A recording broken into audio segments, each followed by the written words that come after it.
एक बार सूर्य, चंद्र, मंगल, बुध, बृहस्पति, शुक्र, शनि इन 7 ग्रहों तथा राहु, केतु 2 छाया ग्रहों के बीच एक विवाद छिड़ गया। वे आपस में ये तय नहीं कर पा रहे थे कि उनमें से सबसे प्रभावशाली एवं बड़ा कौन है। किसी भी निर्णय पर न पहुंचने के बाद सभी ग्रहों ने इंद्रदेव की सलाह ली। इंद्रदेव ने कहा, तुम्हें इस विवाद का समाधान राजा विक्रमादित्य से ही मिल सकता है। राजा विक्रमादित्य, जो कि अपनी न्यायप्रियता के लिए प्रसिद्ध थे, असमंजस में पड़ गए। उन्होंने सोचा, अगर मैंने किसी ग्रह को छोटा कहा तो उसके प्रकोप से बचना मुश्किल होगा। राजा ने एक बुद्धिमान उपाय निकाला। उन्होंने नवग्रहों के धातु अनुसार सोने, चांदी, कांसा, पीतल, शीशा, रांगा, जस्ता, अब्रक और लोहा के 9 सिंहासन बनवाए।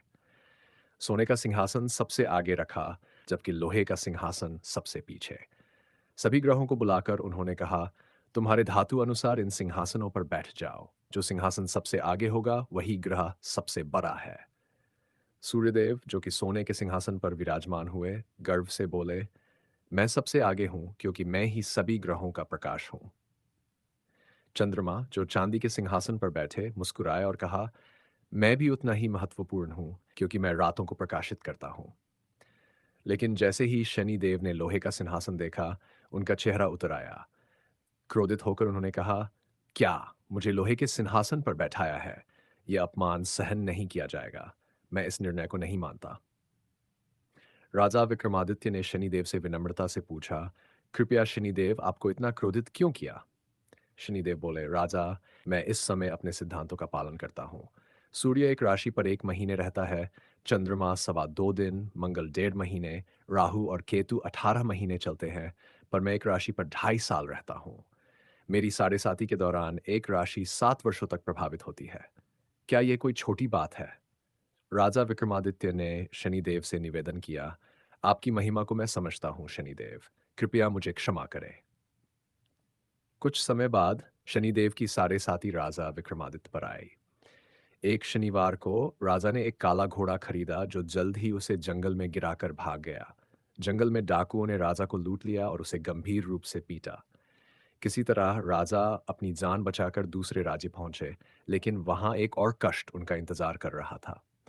वहां एक सेठ ने उन्हें भोजन देने से इनकार किया। राजा विक्रमादित्य ने बिना अपना परिचय दिए भोजन मांगा।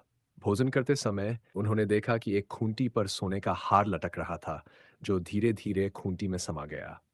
राजा ने सेठ से कहा, आपका हार समाने वाली खूंटी में समा गया। सेठ ने यह बात नहीं मानी और राजा को चोरी का आरोप लगा दिया। राजा विक्रमादित्य को बंदी बना लिया गया और उनके दोनों हाथ पैर काट दिए गए। भूखा प्यासा राजा विक्रमादित्य को जंगल में फेंक दिया गया। राजा विक्रमादित्य मन ही मन कह रहे थे, हे शनिदेव, आपने मुझे मेरी गलती का एहसास दिलाया है। मुझे उम्मीद है कि आप मुझे क्षमा करेंगे। जंगल में एक व्यक्ति अपना कोल्हू का बैल लेकर जा रहा था। उसने विक्रमादित्य पर दया की और उन्हें बैल की पीठ पर बिठा लिया। राजा को दिन भर बैल को चलाने के बदले रात को रोटी मिलती थी। विक्रमादित्य ने सोचा, मैंने शनि देव को अपमानित किया था और आज मेरी यह हालत है। समय बीता और शनि की साढ़े साती समाप्त हो गई। शनिदेव राजा विक्रमादित्य को स्वप्न में दर्शन देने आए। उन्होंने कहा, तुमने मुझे छोटा मानकर मेरी महिमा का अपमान किया था। तुमने जो भुगता वही तुम्हारी गलती का परिणाम था। राजा विक्रमादित्य ने शनिदेव से कहा, हे शनिदेव, मुझे अब एहसास हो गया है कि हर ग्रह का अपना महत्व होता है। मैं किसी का भी अपमान नहीं करूंगा और आपकी कृपा से इस जीवन को सुधारने की कोशिश करूंगा। शनिदेव ने राजा के हाथ और पैर वापस कर दिए। राजा विक्रमादित्य ने शनिदेव से वचन लिया, कभी भी किसी का अपमान नहीं करूंगा। राजा विक्रमादित्य के राज्य लौटने पर जिन्होंने उनके हाथ पैर कटवाए थे, उसे अपनी भूल का एहसास हुआ। उसने राजा से क्षमा मांगी और अपनी कन्या का विवाह राजा विक्रमादित्य से कर दिया। राजा विक्रमादित्य को सम्मानपूर्वक उनके राज्य में भेजा गया। राजा विक्रमादित्य ने शनिदेव के पूजन और दान पुण्य के बाद घोषणा की, संपूर्ण ग्रहों में शनि सबसे श्रेष्ठ है। वह न्याय के देवता है। जो भी व्यक्ति पापों का प्रायश्चित करता है, शनिदेव उसकी क्षमा करते हैं और उसे सम्मान, धन और सुख संपत्ति लौटाते हैं।